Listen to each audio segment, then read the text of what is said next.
We are back. I'm your host, Barry Waxler, here with the always lovely and talented Andrea Kay, the always incredible Urban Miaris. Get it right. Okay. Get it right. All right. And we have one of our newer segments coming up to the show here. This is our second week doing this, and I always look forward to it. It's a segment called Women on Top, and we want to welcome our co-host for Women on Top, Miss Alexandra German. Hi, everyone. Thank you, Barry, again for contributing your showtime to Women on Top segment. I really appreciate it. Yep. Well, I've been in the room dominated by estrogen today. And it's lucky man. Always fun. You well, lucky you know dog. what? You know what? You don't see me complaining, do you? No. Oh, you're smiling. No, so. And so is Urban and Crockett too, by the way, over there. Yeah. Yes. Well, I need Crockett to keep the numbers even here. Okay. So anyway, well, Alexandra, tell us a little bit more about what we're trying to accomplish with Women on Top. We are trying to give women the right tools to be successful in their business and lives. Women have kids, families, business, and it's really difficult to manage it all and balance it all. So by bringing successful women that can do it all and taking advice from each one of them, I'm hoping that we can create the right tools for the rest of us to balance our life and to be successful in all the areas of our lives. That's great. That's great. Now, you've been doing this for some time. You and I started out about the same time, if I remember correctly, back on our last station, correct? Yes, it was a while ago, maybe a couple of years ago, last year. It's all a blur. It's all a blur. Yeah, it's all a blur. And the show wasn't about the right tools for women from the beginning. It was just about successful business women and how can they inspire other women and men. But by interviewing women, I realized that there weren't that many women that had it all together, because as people, we all need connections, we all need families, we need good relationships, and we want to be successful in what we do. And it's really hard to manage it all and balance it all. You're an inspiration in your own right, okay? You come from, what country do you come from? Latvia. Latvia, I thought so. I just didn't want to mess that up. So anyway, so you come from Latvia. What did you do in Latvia? I used to work in marketing. Okay, and you come over to a brand new country, a whole new culture, get into one of the most competitive industries in our culture, and you've succeeded through that whole process. So my hat's off to you. Thank you. So before we go too far and bring our this week's Woman on Top into the conversation, tell our listeners a little bit more about what you do personally. For business, I sell real estate. I work for Coldwell Banker in La Jolla. I sell properties all over San Diego. I help buyers, sellers. I've been in business for long enough to know what I'm doing, and my clients usually are happy with the results. Great. Well, we're happy to have you as part of our team. And now it's time to introduce our guest, our Woman on Top. Go ahead and take the stage there, Alexandra. I am so excited to introduce Liz Goodgold. She's a branding guru who is as good as gold. Great tagline. Liz is an author, coach, and motivational speaker who shares how to brand out, stand out, and cash in on your business. Liz appeared on virtually every network out there, including CNN, SNBC, NBC, ABC, CBS, PBS, and all the alphabets. Yeah, perhaps even PMS. Yeah. Oh no. I've been on that station too. Yeah. I'm going to leave that one alone today. Good choice, man. Well, welcome, Liz. Good to be here. Great. So tell us a little bit about you. How did you get started in? Why don't you tell us your story and how you got started? I got started at the age of 17 when I had Potomac fever and told my mom I needed to go to Washington. I got a one-way ticket, and en route on the plane, I met somebody, and by the time I landed, I had a job. Wow. Wow. So you're the crazy. shy type then? Yeah. I have an ex-husband. There's a reason why he's an ex-husband who would tell you that if the seat next to me was empty on an airplane, I would still have an amazing conversation. Okay. And since that time, I really learned the power of speaking and networking and getting your authentic self out there. If I had never at that moment had the courage, the chutzpah, as I like to say, the cojones, or for women, the vajones. Uh-oh.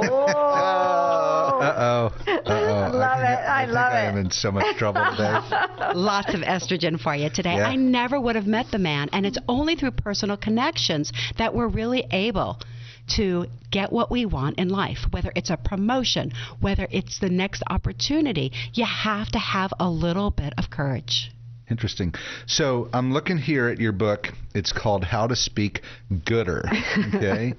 Brand new rules for public speaking in a digitally distracted world. So tell us a little bit about the book. I have been a professional motivational speaker, is what I call myself, for about 20 years. And in the time that I've been speaking, the entire world has changed. In the old days, you could speak at somebody and they would listen. Today, that is so 1999, and it ain't happening anymore. You can't speak at people. You have to speak with people. And more importantly, and especially now with the Apple Watch or Fitbit or your Up Band, every 12 seconds you're being interrupted. I call it, this is our text us, interrupt us world. Yeah. You have to be focused. So I have to talk with you. I have to engage. I have to make life funner and gooder than it ever was before. Interesting. So I love people that create their own dictionary here. So you know, and it seems like you it's more than just the title of the book. It's probably throughout the book. So, and I see you've even endorsed it for me or signed it for me. So that's awesome. Is creating your own vocabulary a key part of branding? You're way too smart. The best brands do have their own words. So think for a moment of Emerald, right? Emerald Lagasse. It says BAM. Yeah. Or think about Rachel Ray. Who uses olive oil? I use EVOO. Extra virgin olive oil. Or think about Sandra, and Semi-Homemade is her brand. If you want to be a brand, you have to create your own vocabulary. Interesting. Well, So you have true. yours. Yeah, well, my book, we coined the term spendability, which isn't in any of the dictionaries we find. Well, you've got your acronym, too, that you use in terms of your tips that you give. Yeah, so you have your own. Yeah, and I use our urbanisms. Yes, you have your urbanisms. That started in the He's got a whole 1990s. book on urbanism. I know. Yeah. Well, he is like Liz. He's a very successful, long-time motivational speaker. Yeah. You know? Yep. You're listening to Close Up on San Diego Business here on KCBQ, streaming live at AM1170theanswer.com. Give us a tweet at CloseUpSD. Email me at barry@closeupsandiego.com or find our page on Facebook. We want to hear from you. I'm your host, Barry Waxler, here with my co-host, Andrea Kay, Urban Miaris, and we have Alexandra German and our guest of the hour, Liz Goodgold. So, Liz, brand out and stand out and cash in. I'm looking at your business card. So tell us a little bit more about how we do that.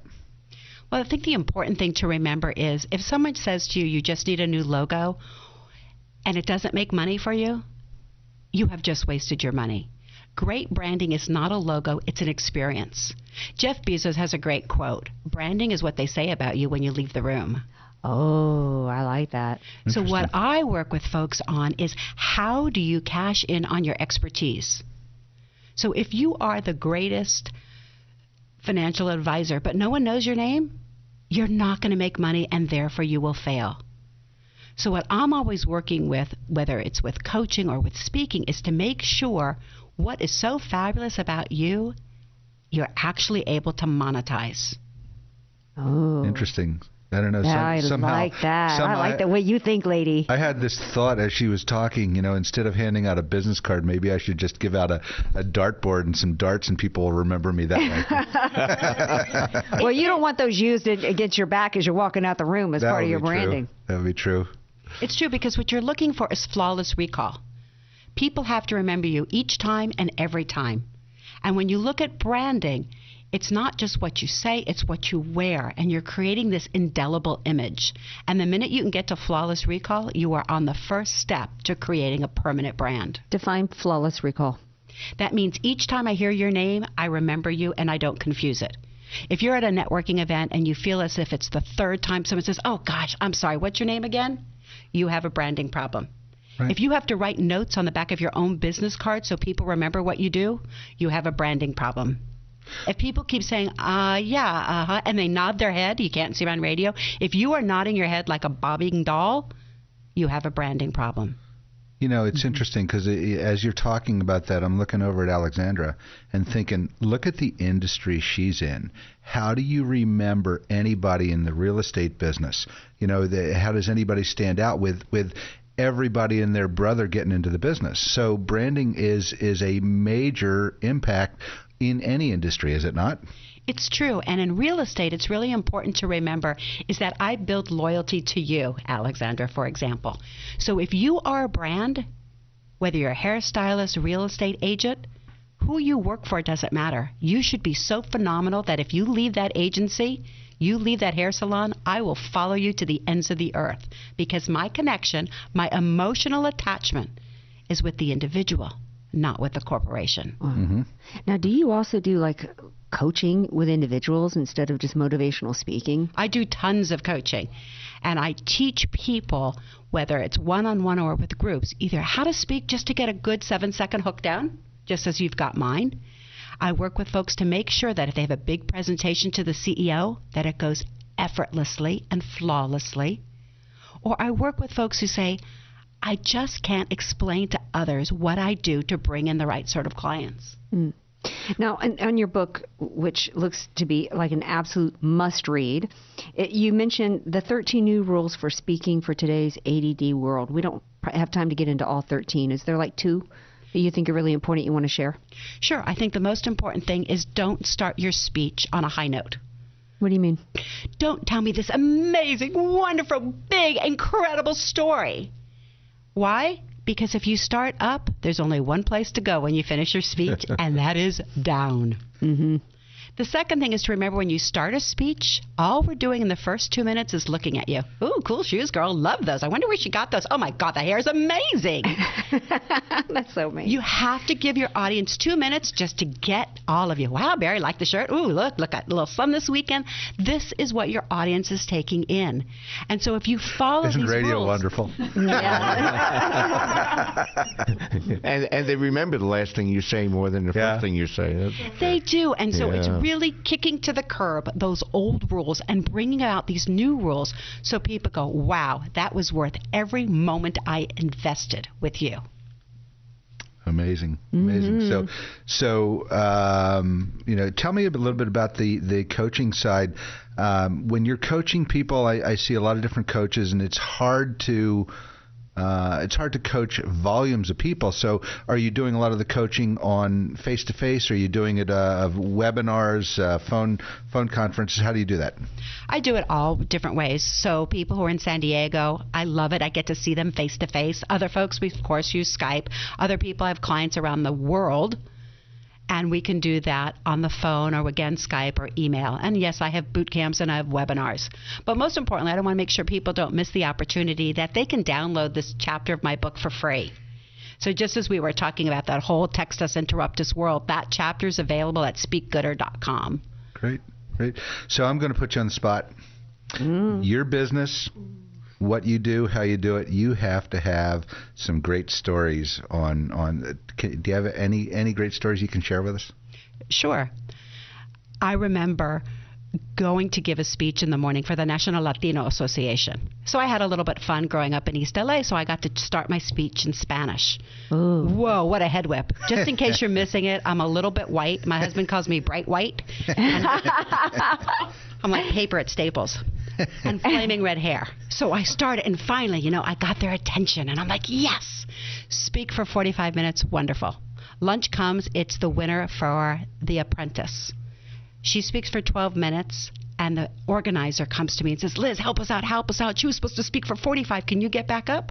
Oh, wow. And I'm like, no problema. Let's go. Wow. And it taught me the most important lesson, is that when you go to give a speech, you better have more material and less material. It's so true. You always have. Urban's relating to this story. I got invited to an awards banquet in the audience, and they had this well-known celebrity as the guest speaker, and the person gets up on a podium and said, well, you got good news and bad news, and the bad news is our guest speaker, and I don't want to mention his name, can't make it. However, the good news is, come on up here, Urban. Yep. I had to do an hour presentation. Wow. And it was an award. I had no idea who the people were I was giving the award to. Wow. You know, That's giving me hives. Just I resemble that imagine. remark. My very first public speech was up at the Hyatt Huntington Beach, and I figured I was going to get up there for 30 minutes, and the host decided to play a practical joke on me, and he put me up there for 3.5 hours. Oh my gosh. Well, listen, we are starting to run short on time on this. Quick. Go ahead. Liz, I don't know if you've heard, but I know amongst a number of professional public speakers there's a saying. It says, when on thin ice, you better dance. Yeah. So, Liz, tell our listeners how they can find out more information about you. Sure, they can go to redfirebranding.com or speakgooder.com. You can always email me, any of those. There's always an easy way to call me, contact me, because it's always about the interaction, and that's always what makes a difference at the end of the day. Awesome. Okay. Well, I want to thank you very much for being with us, and thank you for being this week's Woman on Top. Thank you. Okay, great. This is... So, anyway, you're listening to Close Up on San Diego Business here on KCBQ, streaming live at AM1170theanswer.com. Send us a tweet at CloseUpSD or just find us on Facebook. You can always email me at Barry@CloseUpSanDiego.com. Let me know what you think. I'm your host, Barry Waxler. We'll be right back after a word from our sponsors.